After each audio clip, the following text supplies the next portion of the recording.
finalized one with South Korea. And meantime, halfway around the rest of the world, Australian Treasurer Joe Hockey hobnobbing with his G20 counterparts who have a lot on their plates at the moment. No kidding. Global growth issues, one of them, Russia for another, and IMF reform, all on the agenda as they have the cherry blossoms there opening up for bloom what in they call it, DC. Sakura time, right? Or something like that. At least they do in Japan. All right. The man himself, Joe Hockey, Australian Treasurer, jetted all the way from Canberra to the District of Columbia and joins us down the pipe from D.C. along with our own intrepid Matt Taylor in Sydney. Mr. Hockey, hope you had a good trip. Hope you're no worse for the wear. So what's the first thing you're going to start arguing with all your counterparts about when you all sit down in a civil manner? Well, there's no argument. We want to see the world grow.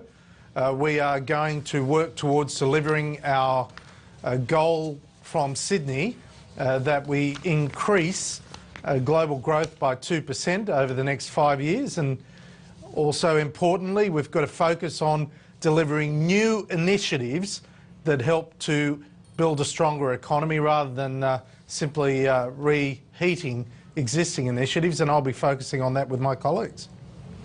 Yeah, no, a lot of people in attendance, Treasurer, and that includes from the developed nations and some of the big emerging ones as well.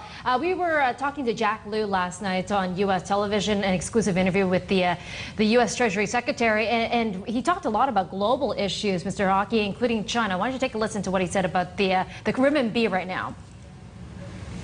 They needed to demonstrate that it could go down as well as up in order to preserve stability in their system. I think they've demonstrated that quite clearly. Well, it went down. It went down. They need to get back on the path of demonstrating that they're committed to moving towards a market-determined exchange rate.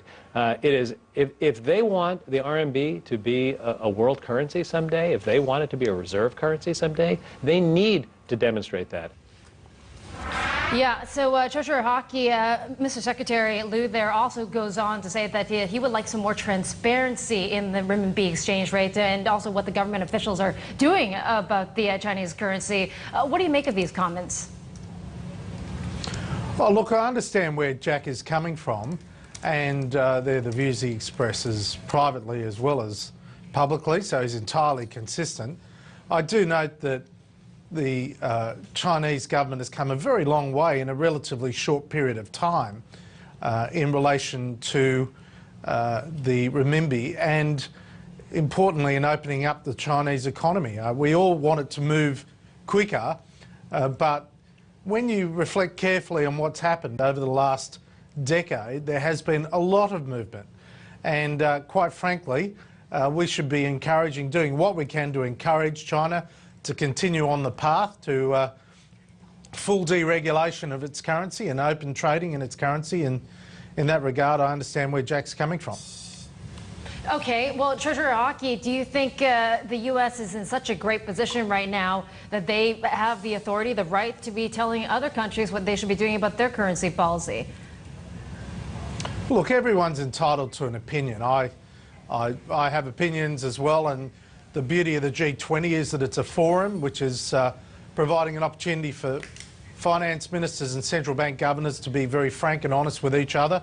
And importantly, a lot of the dialogue that happens does happen behind closed doors, which allows us to anticipate what is going to occur and to prepare for it. Now, the dialogue in Sydney was hugely important in helping emerging economies to understand that the US Federal Reserve was obviously taking into account some of the capital flow impacts associated with tapering.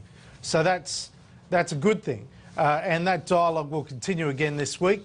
We'll be dealing with issues such as the challenges of Europe, particularly some of the issues identified by Jack, but also we'll be looking at IMF reform, and also, importantly, how we can get more private sector investment in infrastructure, not only in developed economies, but also in emerging economies as well. Sir, it seems Europe remains the one engine in the global economy that isn't firing on all cylinders at the moment. In your assessment, Should Mario Draghi quickly move to Plan B and some form of asset purchase programme a la the Fed or the Bank of England, a QE programme for Europe?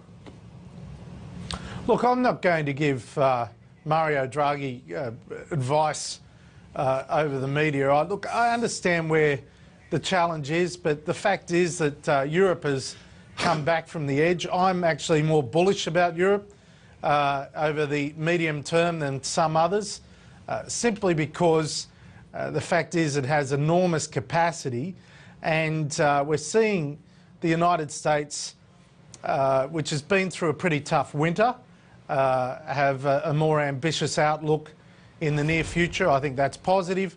I'm also more bullish about China, and then some other jurisdictions might be.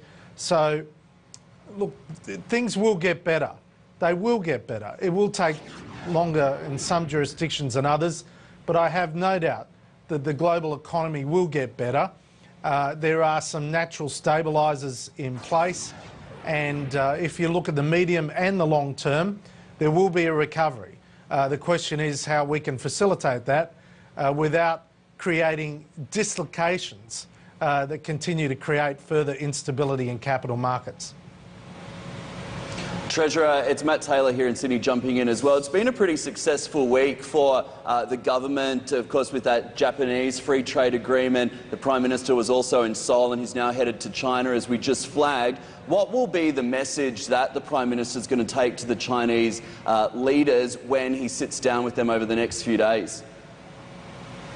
Well, we want to get on with the free trade agreement with China. It has been a remarkable turnaround in the fact that we've signed a free trade agreement with Korea in our first 6 months in government.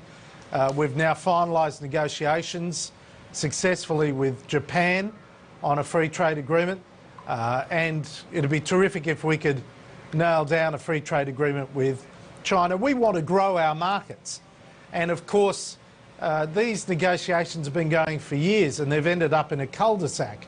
Well, we've now opened the way, and this is a good thing, but at the same time we need to reboot our economy in Australia with ambition, coming out from the transformation from a capital-intensive construction phase in the mining and resources sector to a production phase, and that's a good thing, but now we need to reboot the remainder of the economy, which is, of course, 90% of our economy, the services sector and all the other industries, to take advantage of the growth opportunities, particularly out of Asia and the free trade agreements. Well, yeah, let's follow up on that a little bit further, because, of course, your next challenge will be handing down the budget in just a month or so from now. The IMF overnight said that without bold changes to tax and government policies in the May budget, the Australian economy could face some hurdles, and that the budget would need to improve by $50 billion by 2020 to bring down debt to a safer level. What are we going to see in the budget? Because there are a lot of reports out here in Australia this morning that you're going to raise the retirement age, and that we could also see, for instance, co-payments in the healthcare system with respect to GP visits and visits to emergency rooms. Do you just want to clarify if any of those are in fact on the money? Well, I'm not going to respond to speculation about the budget, but we are entirely consistent in our decision making, as we are with our words. The bottom line is we were left with ongoing deficits over 4 years of $123 billion and a decade of deficits ahead. Debt was, if we don't take remedial action, is going to balloon out to $667 billion. That is unsustainable at an economy that should be growing at around trend, and at a time when we still have comparatively high terms of trade. So we do need to take important decisions in the budget that address some of the structural problems associated with decisions taken by the previous government. And those structural problems include the fact that spending was going to grow at over 3% over the medium term, in real terms, 3%, and that is clearly unsustainable, particularly with the pressures associated with an ageing population. So yes, it is going to be a budget that makes the hard decisions, but it's going to be a budget that ensures that no single part of the economy is expected to do the heavy lifting. Everyone has to help to do the heavy lifting, and if we all do our fair share of heavy lifting in the budget, all parts of the economy will benefit over the long term. Treasury Hockey, it's Susan here in Hong Kong once again. I want to talk about geopolitics since Australia chairs the bloc of advanced and developing economies this year. What's the view on Russia's invitation? Can you shed some light on the politics involving Russia right now with the events in Crimea and Ukraine? Well, of course, Russia will be at the table, and Russia is part of the troika that chairs the G20, having been previously the chair of the G20. Of course, we are going to discuss the Ukraine. That will be an issue to be discussed, and Russia will have the opportunity to contribute to that discussion, as will other jurisdictions. But it is an economic forum, and whilst we obviously will discuss some of the geopolitical challenges in the Ukraine, we are not going to allow it to dominate our agenda, which is focused on how we can grow the global economy and, of course, engage in laying down a platform to finalise some of the regulations in the financial services area, such as the FSB's priority plans, nailing down some new guidelines for private investment in infrastructure, focus on competition policy and free trade. They're the things that drive a stronger global economy.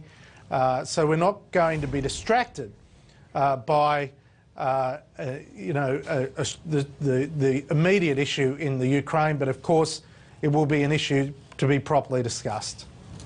Finally, Mr. Treasurer, let's end on the trade issue. You know, on the back of the bilat, which Australia inked with Japan, there has been no lack of criticism on the part of the Americans about lowering the bar. And the criticism is that some of the items under consideration don't even approach what the TPP was talking about. Have you undercut any efficacy, efficiency of a TPP deal to come? No, we've actually done what we have a responsibility to do, and that is to finalise the agreements that we have been negotiating for years, as we have been this free trade agreement with Japan. We want to get on with things. We want to get on with opening up markets for Australia, and we are strongly supportive of TPP negotiations, but you have to have the capacity to walk and chew gum at the same time, and that means if we can nail down new agreements that open access for Australia's economy to the Asian region, well, we'll get on with it, and we will continue to be very supportive of TPP negotiations. But of course, Japan has been part of the process. Treasurer Hockey, we want to thank you so much for sharing your time. We hope you have some fruitful discussions at the G20 and the IMF meetings, and